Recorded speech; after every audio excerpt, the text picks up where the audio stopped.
I think people put the idea of a living space and then a green living space together as one thought and one idea. There's life everywhere. Yeah. When you see things, especially like this, Yeah. you know, you take a look at a leaf, and it's not a leaf at all, but it's really just sort of a masterpiece of natural design. It's a wonderful time to be alive. It is. People are looking at new principles, whether it's, you know, sustainability or these different things are sort of coming into play. And so you're inventing new materials, new ways to sort of think about space, new cities, quality of life. I mean, all these things are sort of coming up now. Look at this. It's great. Wow, look at the view. Where architecture and entertainment come together in one place. And nature. So fantastic. The interesting thing that we're seeing here is not only the forms and the shapes, you know, but the idea that you have the possibility of doing a trellis, the idea of the sort of circular patterns. It opens up the possibility more than just a kind of very simple patio that is an extension of your living room. But what you're not saying is how this is built up. When you take a situation where you can entertain and you move it outside, it immediately feels special. This beautiful cheese, huh? Yeah. The sangria. I know. Fantastic. Quite nice. Engineered artistry. And it's kind of like what you do. When you put together a massive civic project, you're engineering artistry, and what details go into that decision-making process? I mean, you're always trying to create something that is buildable, that can be, especially for large cities, that is able to be maintained, constructed, et cetera, in a fairly easy way.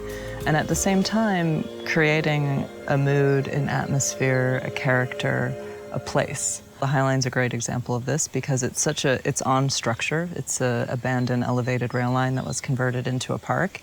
And one of the greatest compliments we'll get is people will be up there and they'll say, oh, I thought this just was the way it was. And you just kind of put a couple things on it and opened it up to the public. And they don't realize that that's a constructed landscape. All of the soils are engineered. There's green roof layers that go into the making of the drainage. All of the sort of paving materials, the furnishing, all of those things were designed and constructed to come together and create something that looks like it had always been there. Like, as a restaurant designer, you know, creating a restaurant that transports you somewhere else is 50% of the responsibility of creating a successful restaurant. The other half has to be the food and the service. Yeah. But the space itself needs to be really important. I've used this product before on our project called the Ray Street Pier in Philadelphia. Mm-hmm. Exactly right. Yeah. We had been looking at Trex product for a long time, and Philadelphia was one of the projects where we really had the chance to use it, I think, in a very innovative way. The flexibility of the product allowed us to sort of do all of these different things. It was a step down, there were seating steps. We actually designed it so all of the decking was on a 30-degree angle. And you could play with all these different things and create what you wanted in a very customized way. When you engineer artistry on a large civic level in a city to create a space that everyone can enjoy, people can create that same idea in their very own space in their backyard.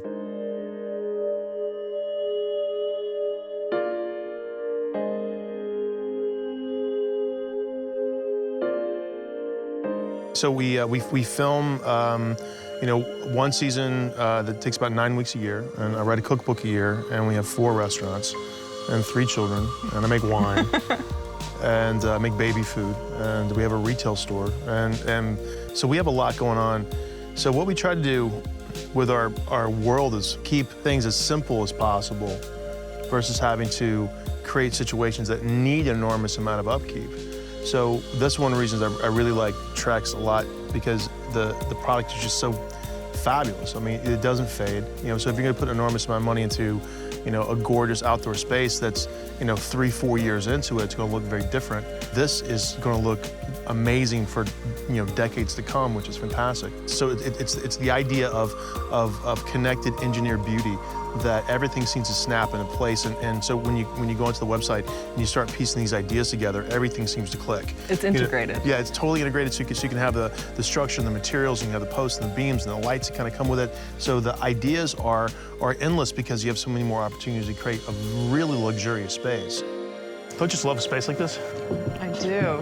It makes you curious about what's going to happen next. I mean, with a deck this grand, you can only imagine what the house is going to look like, right? I know, and it's interesting because it's the opposite of what you would normally do. You usually build the deck Last. not first. Well, I think this is a really interesting way to take a look at building your dreams. And that's thinking about how your space interacts with outside, maybe first and foremost. It prioritizes that. I think it's a fantastic priority. It is.